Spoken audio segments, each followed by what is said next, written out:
What's going on, everybody? This is James Grandmaster Facts Boyce, and you are here for another episode of the Facts Project. Today, I am here to talk for the very first time Lawful Evil Comics. We are here to talk with Rayshawn Rogers. Thank you for being here, sir. Thank you for having me, brother. I appreciate it. Absolutely, man. So first and foremost, I will give you a congratulations. You already fulfilled your campaign, and we are now in the stretch goals with maybe around, like, I'm going to say 13, 12 days left. Yeah, about 13 or 12 days left. Yep. All right, man. So to get into it, this is something that has been long in the making for you, correct? Yeah, this Kickstarter project. We've been working on Lawful Evil. I guess I go into it as a universe. We've been working on it for our first book was published in 2019, but we were working on it, myself and my partner Ashley. She's not here with us right now, but have been working on it for about since 2014. We first scripted it. And tweaks and different and rewrites, edits. The tone changed a little bit because it was a little more comedic before. But it's been a long time in the making for us. And we started out self-publishing and doing everything out of pocket because you never quite know. You look at Kickstarters and you never want to be that person that's like, oh, you didn't make it.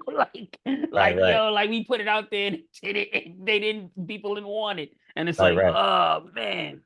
So it's been a while. It's been a long time coming for us. Yeah. Okay. And you basically talked about it briefly. Lawful Evil Comics is not one person. It's not just you. So your partner Ashley, how you've been able to put this together, like the iteration that you gave me first, along with what's available on Kickstarter, was another basis of the comic as well. Right. So it was almost like an issue 0. Kind of. Almost in comparison to this issue 1. Right. We have 3 issues of the main series out. The way we like to think about it is this is the X-Men, like giant size X-Men and everything following that story with the Krakoa story. And then Dark Spider is like Wolverine's solo stuff with Frank Miller and Barry Windsor-Smith. So like it's kind of like it's a side story spin-off, but like like Wolverine's the character, he goes off, I'm gonna do what I gotta do, and then I'll catch y'all later. Right. We wanted to kind of do something that in that manner as well, because Lawful Evil, as people read the 3 issues, we give people time to think, but not time to rest, because Dark Spider, you read it, something happens to him. He bigger men than he has fought on something for that, And I could tell old boy, well, for one, Jamal Jones, his world is vast. He's not, I mean, regardless if he's just like a street level villain, street level hero. Yeah. Like the people that he is coming in contact with, that he has to go up against, are not just street level villains. No. He's going up with dimensional demons. You know what I'm saying? He's going up against people that maybe he are holding a big grudge against them, right? Trying to get payback. Right. But the thing is, you don't see a lot of street level heroes going up against like somebody of OP character. No, you don't. And that I'm glad you brought that up, because sometimes in the world we kind of feel like that's you look at the way like in general, you look at a company that does something and they get a bail or whatever the case is, and you're like, yo, like I can't even pay my rent, or you know what I'm saying? Like you feel small. You feel small in the world sometimes because things getting more expensive, nothing's getting easier. And so Dark Spider Jamal Jones is a partially representation of that, of a person who he's trying to be as good as he can. He made mistakes, and Dark Spider, the solo series, will show us how good he tried to be, because he has a bunch of other stuff going on in his past. He used to, he used to rob drug dealers. He was a 13-year-old with abilities, and he was like, oh, how do I figure this out? And it's like, right, okay, this is what I think about, whatever. He goes up against people who are much larger, and the world of Lawful Evil is a larger scope than it appears at first. And that's kind of why we wanted to do the Dark Spider story, because again, once he kicks off what he kicks off, him and Succubabe, they're on the run. So we don't really get that kind of like, oh, well, I can call this person or whatever. It's like, nah, most people think you're a criminal now. Whatever, most people think whatever. So the Dark Spider story, and we have another story coming up, are going to allow people to kind of get more of that, let's settle in the world, let's Right, settle right. in the world, as opposed to, yo, we got to get up and we got to move, like we can't be here, so Yeah, that is definitely a part of it, that him, a smaller person in a more vast world. We wanted to show that. got you. Now, there's the trope that basically like kind of like begins this, and if you're reading the first issue, you realize that Jamal's been on his own for a long time. Hmm. And basically the deaths of his parents, of course, happens as almost as like a glimmer throughout the Hmm. beginning Hmm. pages of the series. Do we get to see that origin at some point in time as to like when that happened, and then basically where Jamal began? Yes. We will get to see that in this first. My plan for the Dark Spider solo series has a start and an ending. The Dark Spider solo series takes place 10 years before the events of Lawful Evil. Mm, So it ends, before that. But we will get to see not only the death, but also how the character who his the antagonist in this story mm, is directly linked to Jamal Jones. He's okay. the reason Jamal Jones is who he is today. And Jamal Jones is also the reason he is who he is today. Yeah, So we don't. because you kind of saw that basically being told, and as he was saying, he was like, "Look at you, alone and dying," kind of like Right, how you left my right, father. right. And that's also a part of Jamal Jones's the mistakes he made. Hmm. Because, so just to give a little backstory, and this is not spoiling anything, Jamal is a descendant of the spider god Anansi from Ghana. So he is a part of, if you think about it, like a group called the Anansi Kid. If you think about it like the Chase from Daredevil or the Black Yeah. Panther cult, Hmm. he's a part of that, like I'm very familiar. a family like that. So they they're warriors. I they're warriors as opposed to superheroes. Dark Spider wanted to take it. Jamal Jones wanted when he came back, he wanted to take it a different way. And Mm, so, but before doing all of that, he was with them and he had to abide by their rules. So it's like, yo, like, oh, can we just take him to the cops? The police are on the take in this country. He's in Ghana for a while. mm, Corruption's here. right. There's no police. We have to deal with this ourselves. So he goes through that process, and it ends up obviously cascading into a bunch of stuff that happens later. So I hear you. Yeah. And even in the sort of like the zero issue that you gave me, what was it? Birth Villain? Is that what it Birth was of a called? Villain, yeah, Birth of a Villain, yeah. Birth of a Villain. Even though he had his like sort of pseudo sidekick, or better yet, love interest at that time, there is a OP ability superhero by the name of Primer who Dark Spider hates. Yeah. So he so a lot of people don't like Primer. Primer's our attaché, our analog for Superman. But he's not Superman as a character. And this is, I know people are gonna be, oh, Primer reminds me of Homelander. He's not, because he's not that.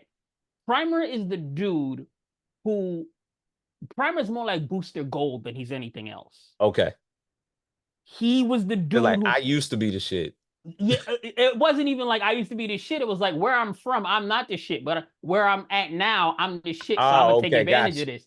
Like it wasn't even, damn homie, in high school you was the man, homie. It's like I wasn't the man in high school, but Mm, now I'm the man. So I'm a do everything I wanted to do when I wasn't. mm, So that's he's more like Booster Gold in that manner. That was actually, Booster Gold is a big inspiration. Just that person who um kind of took advantage of their abilities for the wrong reasons. And so Dark Spider's hatred of him, or his dislike of him, comes from, obviously, I guess I say it on here, his girl cheats with him, yeah, and that's and Dark Spider is, he's hurt by it. And who wouldn't? Betrayal is human. right. We don't ever get to see, we didn't, Mary Jane and Peter Parker's marriage was annulled by Mephisto or whatever, Yeah, right? yep. But we never got this. How come they didn't go to couples counsel before that? We didn't get to see that. True. But that's same thing with Black Panther and Storm, which hurt my heart. But it's like we didn't get to see like, yo, oh well, how come you feel this way or whatever. That we don't always get that, but we do get that pain. Mm, So Dark Spider right. going about it the wrong way, it's gonna be it's a history of him thinking that he's doing the right thing and not doing the right thing. Even when he But was being warned, because Sucky Babe tried to let him know. right, like yo, your girl So ain't your girl, she she's but out it there, be she wilding. it be like that though, right? It be Right. True. it be somebody knows something and they might hit you, yo, homie, like it's not real, it's Nah, you you don't know her like yeah, that. you don't know You're it like, like but I that. do. Right, I do, yeah. But nah, you don't. And so in that manner, it's kind of I wanted to make it more relatable because we can all understand. I want everybody to be like, when I tell people that, they're like, damn, like I feel them on that. I want everybody to be like, I've been Right. it may not have been cheated on, but you know what betrayal feels like from somebody you consider close. Mm-hmm. And that's human. And you can't punch that. You can't laser beam it. You can't freeze ray it. You can't do none of that to it. That's pain. That's Mm-hmm. real. You have to figure it out. You have to work through it. True. Sometimes we work through it wrong. Sometimes we work through it right. But obviously, that is how I wanted to craft the character and the relationships between the characters. And it's good that you pointed that out, because the relatability and almost the realness of the two books that you sent me were, of course, they're NSFW. And Right, the thing right, is, there's no shying away from how these relationships start to work out, right, whether it's with Keisha and how she's being portrayed, or right, even how, his girlfriend was being portrayed right, when she was right. cheating on him. Right. And that was, I'm glad you brought up Keisha. She's a secondary character who I didn't want her to be like just a damsel in distress or anything when that happened. That's why at the end of the story you see her assisting too. She's more like later MJ or Cam Page. I related to Um, her more than anything, because when she got saved, she punched him. right. Like What she you left me on doing? the roof. Like, you left Like me up here? Like, yeah. My the part of Keisha that's I wanted people to relate to, especially, is her relationship with her mother, which we'll see more of, okay. and her wanting to be a writer, and her mom being like, "That's not a real shit." Like what? We talk Mhm. like that's my life. Like this is what I want to do.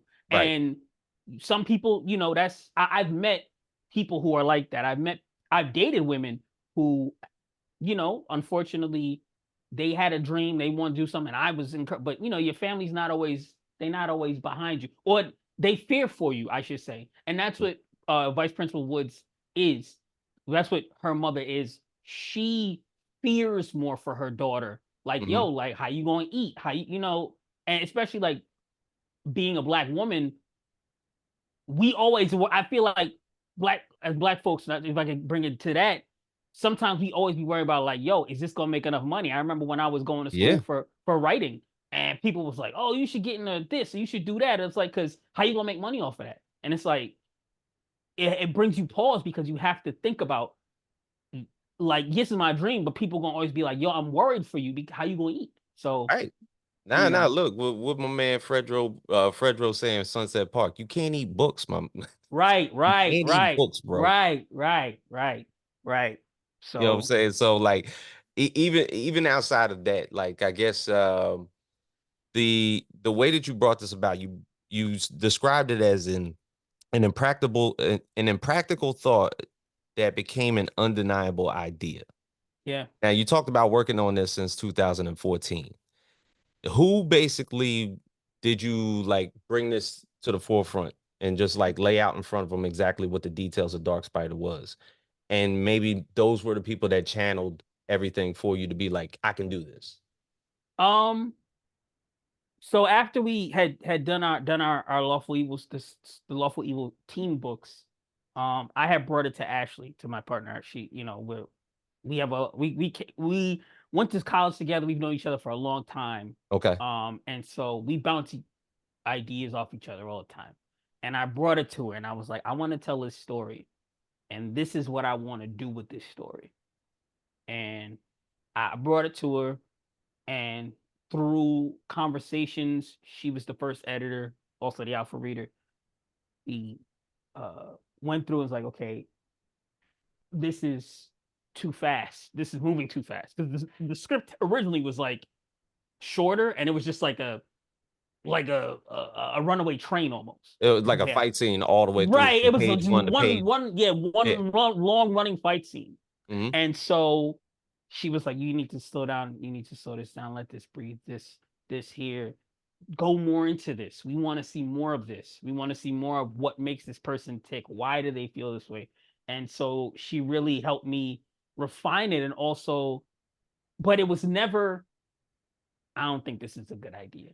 It was Okay. never, this isn't, this, maybe we don't need to tell this story right now. It was Okay. never, maybe it's too similar to something else, or maybe whatever. Maybe we should focus on something else. It was never that. So she really kind of pushed me in that manner where it's like, I this is what I want to do.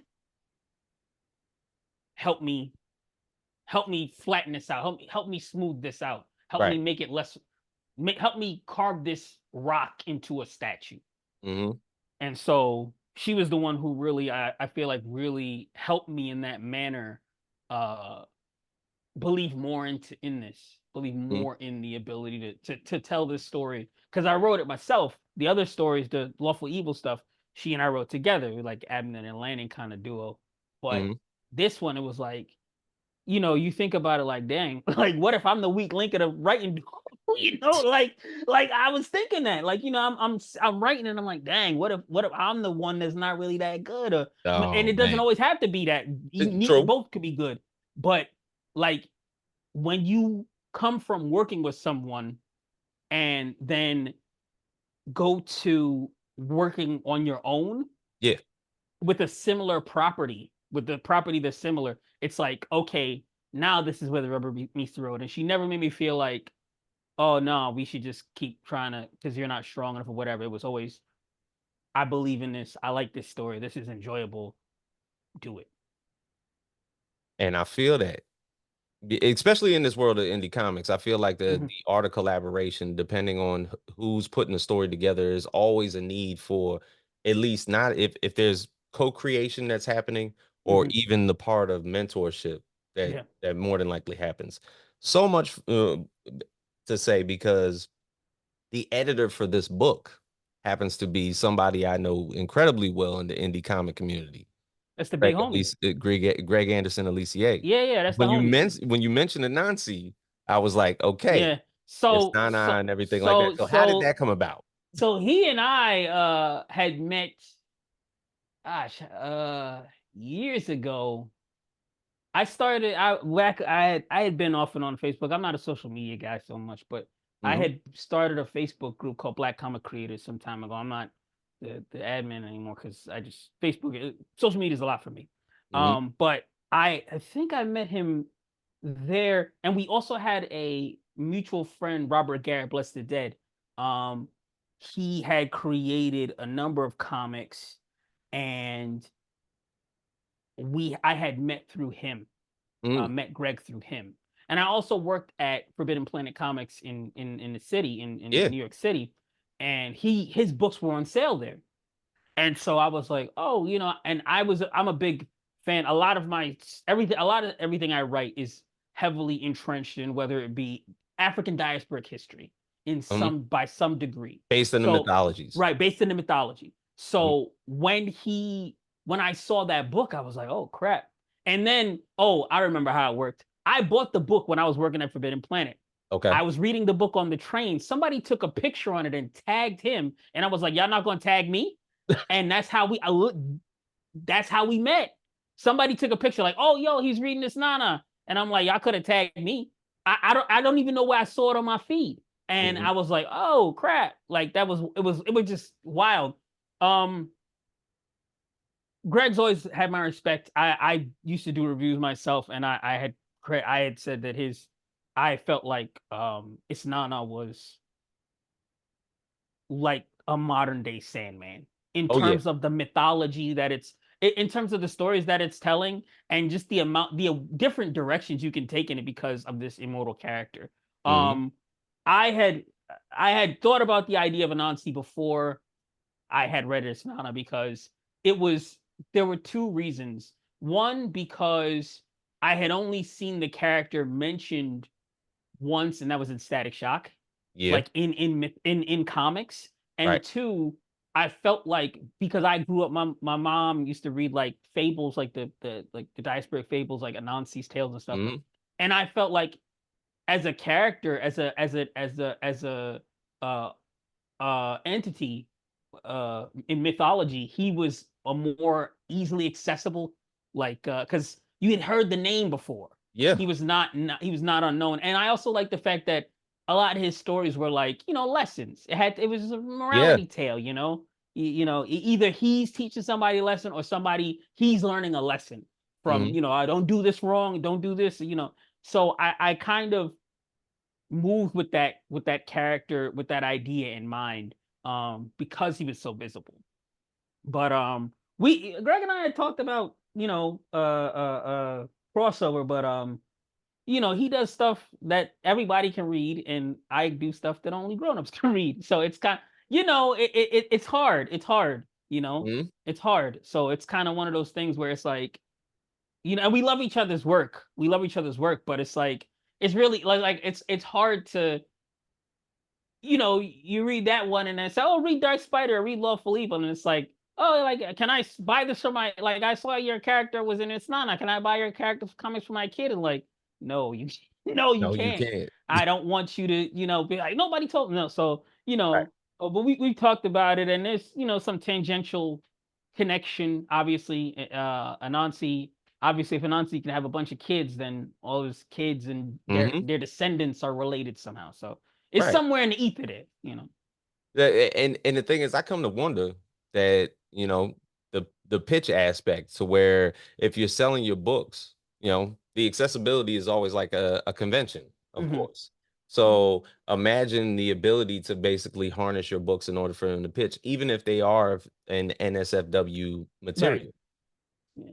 I mean, it's still got to be put out there. That's So the true. thing Yeah. is, so as far as like actually like being the politician as far as comics is concerned, shaking hands and kissing babies and Babies. everything Yeah. like that, Yeah. it's fine. So Yeah. as long as you get that, as long as you know what your audience is. So Right. I feel Right. like Right. you putting this project out already, you're going to get an audience, and Yes. that audience is going to get attracted to your book. Right. Know what I mean? Yeah. No. No. Yeah. I feel you. Like, because when we go to conventions, a lot of times we'll get, like, I remember one time we were at a convention here in Brooklyn, and a couple came up to us and they walking like, "Oh, what, books he told them such and such." I like to say this book is for the grown and sexy, and like, good, that's what we looking for. Like, oh, don't let your kids read. It's like, it's not for our kids, it's for us. So it's like, I kind of, like, it's like parents like stuff too, Yeah. grown-ups like stuff too, and it's just, it's one of those things where you have to, yeah, you say you have to be a politician, but there's always a market. And I feel For like there's, everything. I feel like there's people who want to read what we create, and we're making it for them because we didn't see it. We Word. didn't see it when we structured it.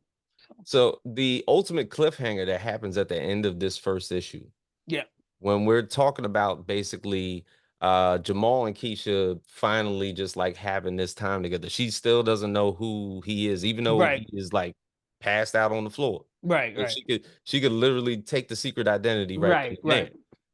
Right. When we're getting into this second issue, like she already has it in her head. He was like, maybe he needs a sidekick, maybe he needs Right. somebody to like Right. look out for him and everything Yeah. like that. So this is almost like the first little task that she's going to take.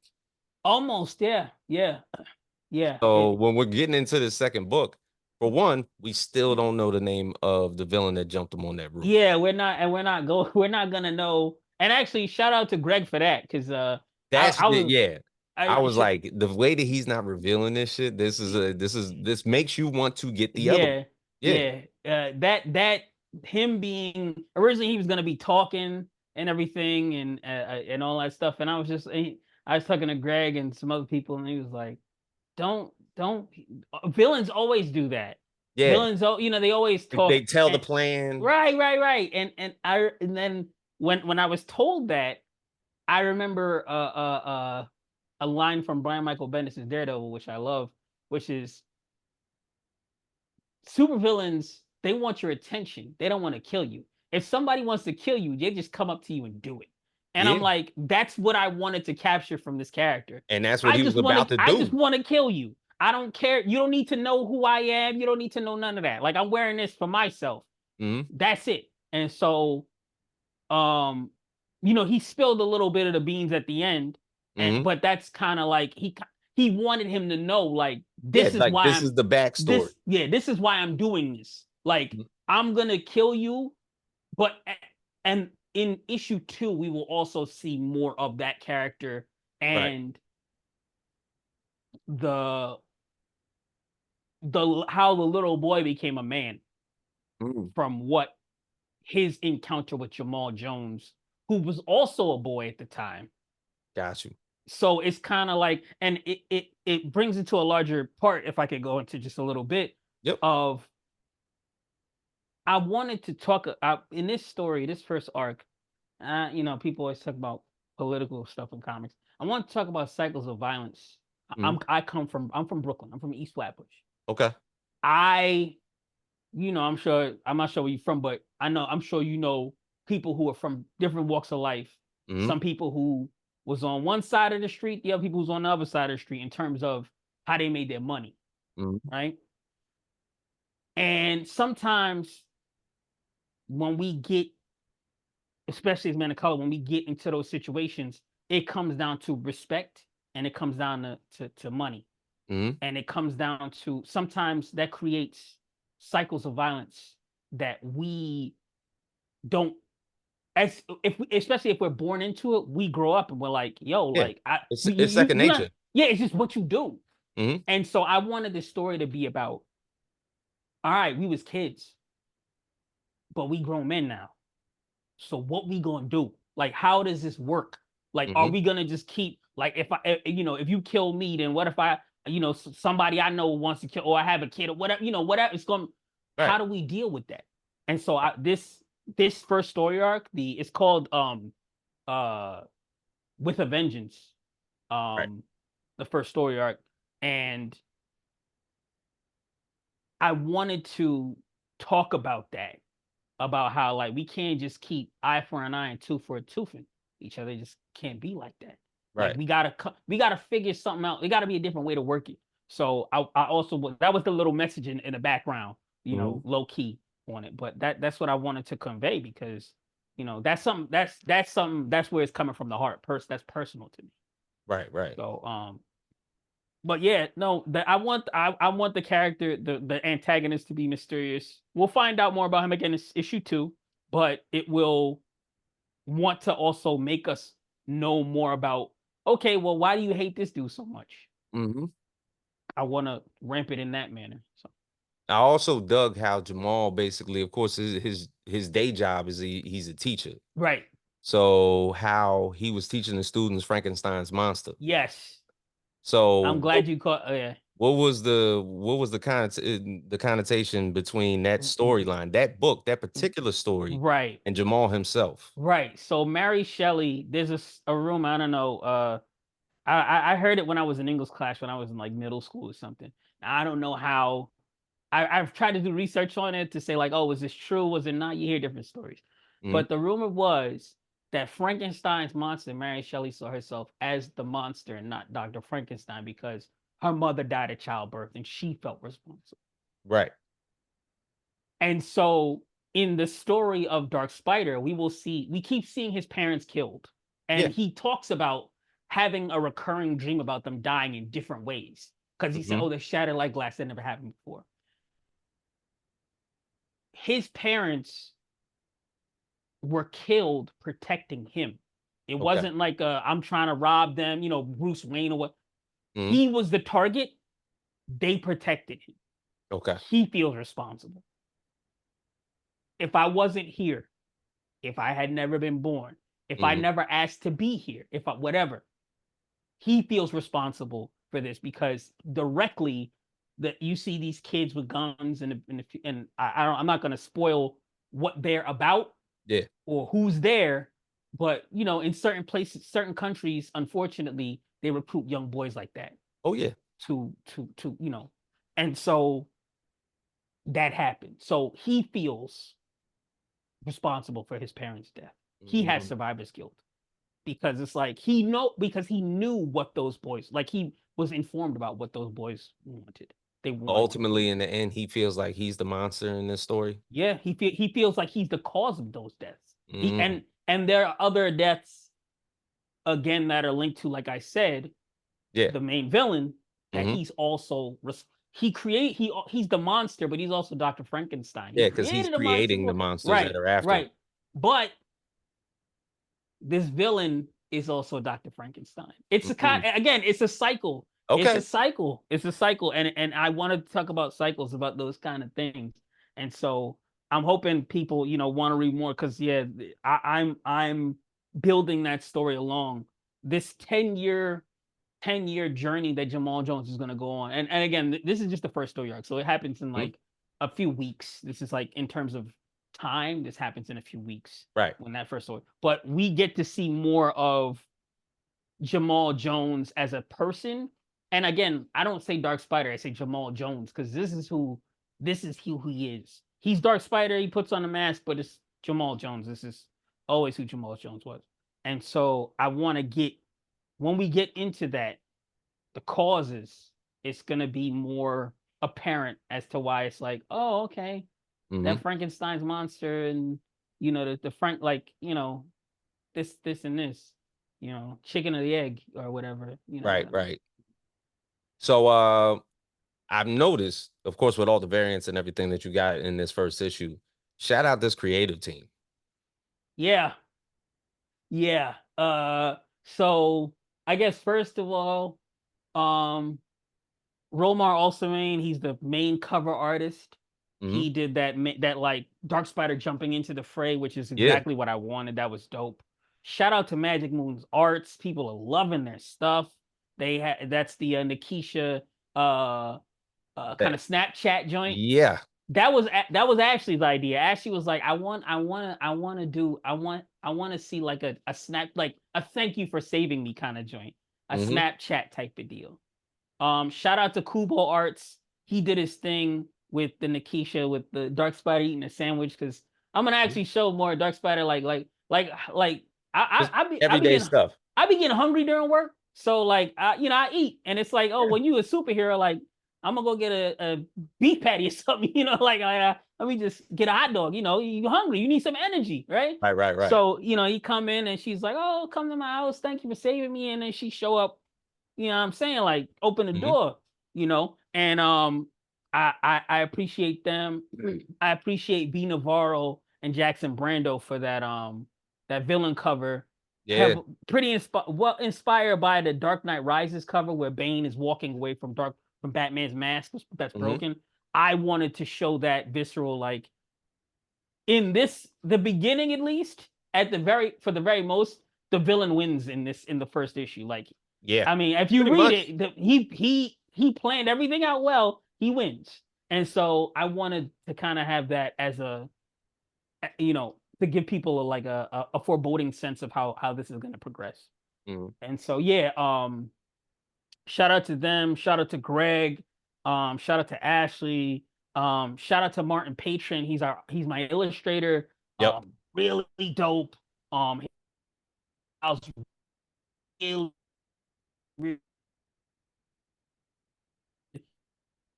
a friend of mine had connected us, and his style is really good. He is a really like it's not it's almost like a clean anime kind like or manga kind of style It is. slightly, but like it still has that great Western feel, you know. And so I was really thankful for him. And shout out to Robin Jones with those letters.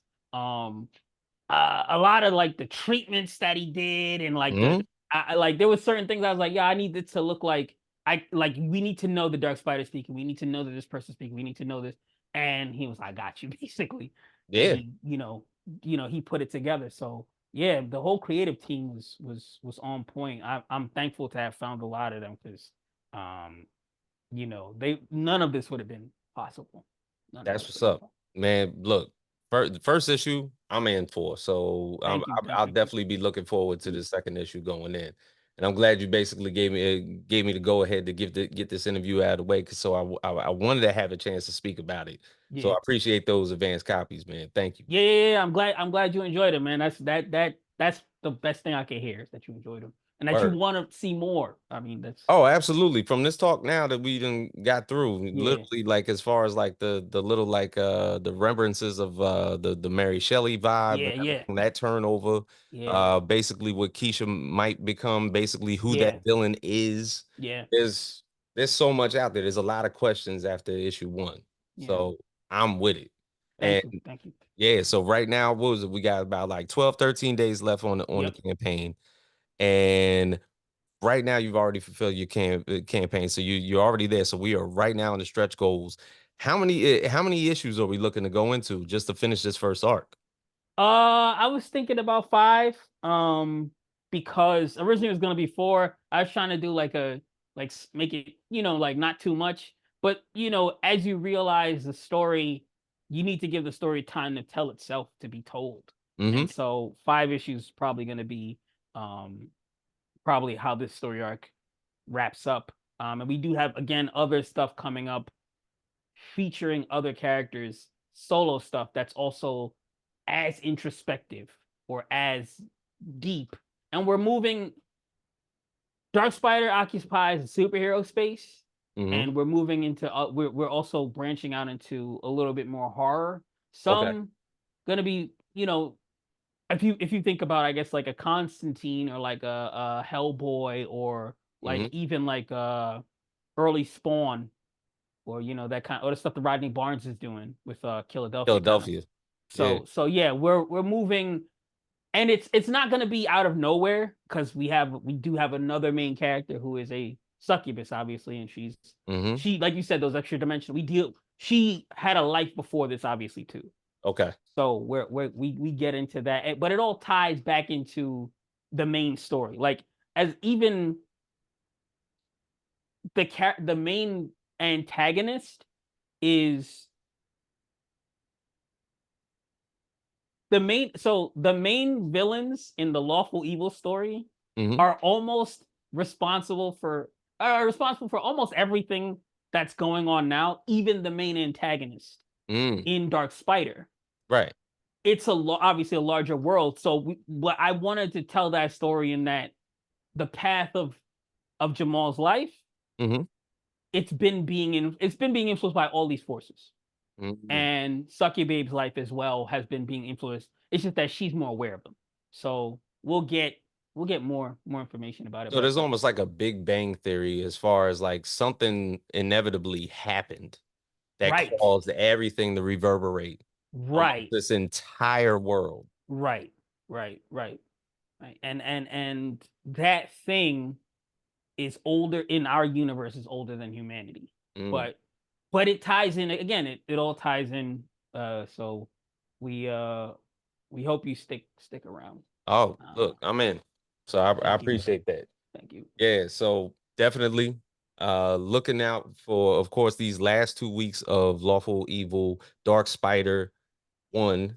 Yep, Issue 1 is right now on Kickstarter for the next 2 weeks. Go out there and get that. yep. Rayshawn, appreciate you being here, man. Thank Thank you. you for having me, bro. Thank you for having me, Absolutely. James. So for Appreciate you. for myself, James Grandmaster Facts Boys, Rayshawn Rogers, Lawful Evil Comics, go out and get Dark Spider 1 right now. And for everybody here at the Facts Project, we are out.